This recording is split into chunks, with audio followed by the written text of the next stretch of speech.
दोस्तों, 550 साल के इंतजार के बाद आखिरकार 22 जनवरी को अयोध्या में भव्य भगवान राम की प्रतिमा की प्राण प्रतिष्ठा का दिन होने जा रहा है।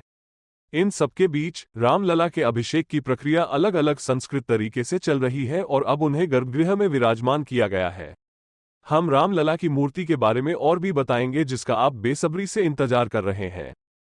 प्रतिमा के लिए दुर्लभ कृष्ण शिला का उपयोग किया जा रहा है।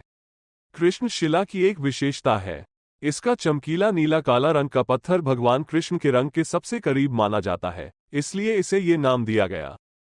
शालिग्राम शिला की खोज नेपाल की काली गंडकी नदी में की गई थी और इसे 2 ट्रकों का उपयोग करके अयोध्या ले जाया गया था। श्याम शिला की आयु हजारों साल होती है, ये जलरोधी होती है। चंदन, रोली आदि लगाने से मूर्ति की चमक प्रभावित नहीं होगी। पैर की अंगुली से ललाट तक रामलला की मूर्ति की कुल ऊंचाई 51 इंच है। चयनित मूर्ति का वजन करीब 150 से 200 किलो है। कमल दल पर खड़ी मुद्रा में मूर्ति, हाथ में तीर व धनुष होगा। मूर्ति में 5 साल के बच्चे की बाल सुलभ कोमलता झलकेगी। मस्तक सुंदर, आंखें बड़ी और ललाट भव्य है और रामलला के हाथ में ज्ञान मुद्रा भी है। भगवान राम के बाल रूप की प्राण प्रतिष्ठा होगी, जिसमें वो 5 साल के बालक के रूप में नजर आएंगे और उनके माथे पर तिलक लगेगा। प्रतिमा अजानबाहु स्वरूप में होगी। अंतिम अभिषेक से पहले रामलला एक स्वर्ण मुकुट, विभिन्न सोने के आभूषणों से सुसज्जित होंगे और अपने हथियार, एक सुनहरा धनुष और तीर लेकर चलेंगे।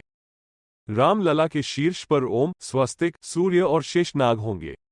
भगवान विष्णु के सभी 10 अवतारों को भी दर्शाया जाएगा: वामनावतार, नरसिंह, वराह, कूर्म, परशुराम, राम, कृष्ण, बुद्ध और भावी विष्णु अवतार कल्कि। कर्नाटक के रहने वाले मशहूर मूर्तिकार अरुण योगीराज ने श्री राम की मूर्ति बनाई है। अरुण योगीराज ने बहुत कम उम्र में मूर्तिकला की अपनी यात्रा शुरू की। रिपोर्ट्स के मुताबिक उनके परिवार की 5 पीढ़ियां मैसूर के मशहूर मूर्तिकार रही हैं। यहां तक कि उनके दादा बसवन्ना शिल्पी को भी मैसूर के राजा का संरक्षण प्राप्त था। इससे पहले उन्होंने इंडिया गेट पर सुभाष चंद्र बोस और केदारनाथ में आदि शंकराचार्य की मूर्तियां बनाई हैं। रामलला की प्राण प्रतिष्ठा महज 84 सेकंड के खास वक्त में की जाएगी। इस दौरान 12 खास योग भी बन रहे हैं।